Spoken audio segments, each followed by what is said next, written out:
నేను ఎదురైన వాళ్ళని అడుగుతున్నా ఏమని, మీరు ఓటు ఎక్కడ వేసిర్రని. నేను జగన్కే వేసిన అంటుర్రు.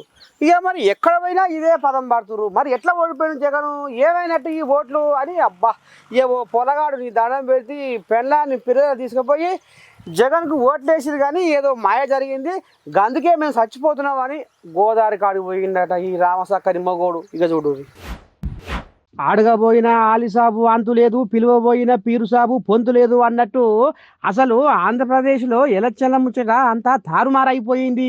మా జగను ఎట్లా ఓడిపోతాడు, ఎందుకు ఓడిపోతాడు? అందరం ఓట్లేసినాం. మా ఇంటి అనుకోడు ఓటేసిన అంటుడు, మా ఇంటి ముంగటోడు ఓటేసిన అంటుడు, మా ఇంటి పక్కలోడు ఓటేసిన అంటుడు.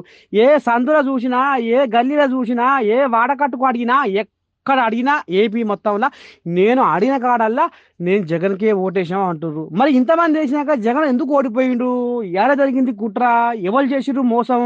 ఇదంతా ఏమైనా అధికారులు బదులుకొని ఏమైనా చేసిర్రా ఏంది? నాకు అనుమానం కొడుతుంది. అసలు జగన్ ఓడిపోవడం ఏంది? జగను ఎంత రామసక్కని మంచి పనులు చేసిండు పేదోళ్ళ కోసమో, ఏమన్నా ఆకలిందా వీళ్ళకు? ఎట్లా ఓడగొట్టిర్రు? అసలు ఏం జరిగింది? కథ మాత్రం ఏందో బయటికి రావాల్సిందే. అంతవరదాకా నేను ఊకోను. అందుకనే నేను మాత్రం నా కుటుంబంతో సహా ఇగో గోదావరిలో దూకి చచ్చిపోదాం అనుకుంటున్నాం. ఎందుకంటే జగన్ ఎన్ని పనులు చేసుడు పేదోళ్లకు. అందుకనే మరి గింత మంచిగా చేసిన జగన్కు ఓట్లేసిరాట. ఓట్లేసినాక ఎందుకు గద్దె ఎక్కలేడు మరి జగను అని ఈ రకంగా అంబాయం వెళ్ళబోసుకుంటుండులా ఓ పిల్లగాడు.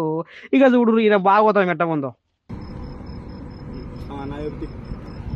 నా భార్య మేము అందరం కూడా ఆత్మహత్య చేసుకోవాలని, ఎందుకంటే జగన్ గారు అంత మంచి వ్యక్తి కోసం మేము ఆత్మహత్య చేసుకున్నా ఆయనకి న్యాయం జరిగిద్దని ఎంతో మంది కన్నీళ్లు తుడిసిన ఆయన మా ఈరోజు మేము చనిపోయినా పర్లేదు, మా లాంటి వందల వేల లక్షల మంది కన్నీళ్లు తుడుతారు.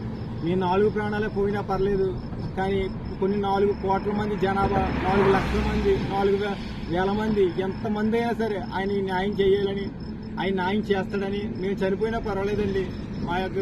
మాకు ఎంతగానో ఆయన చేశాడు. ఈ వీడియో ద్రౌపది ముర్మి గారి దగ్గరికి వెళ్ళాలి, మన రాష్ట్రపతి గారి దగ్గరికి వెళ్ళాలి ఈ వీడియో. ఎందుకంటే న్యాయం జరగట్లేదండి. ఎంతో మంది ట్యాపరింగ్ జరిగాయని ఇంకా ఎంతో మంది ఎన్నో చెప్తున్నా కానీ ఎవరు పట్టించుకోవట్లేదు. ఎవరు స్పందిస్తలేదు. అధికారులకు కానీ అందరికీ తెలుసు ఇది మోసం జరిగింది, ఎక్కడో మోసం జరిగింది. జగన్ గారు మేము ఓట్లేస్తాం, మా ఓట్లు ఎక్కడ అని ఎంతమంది అడుగుతున్నా కానీ ఎవరు సమాధానం చెప్పట్లేదు. ఈరోజు మా ఓట్లు ఏమయ్యాయని మేము నిరసన తెలియజేస్తున్నాం.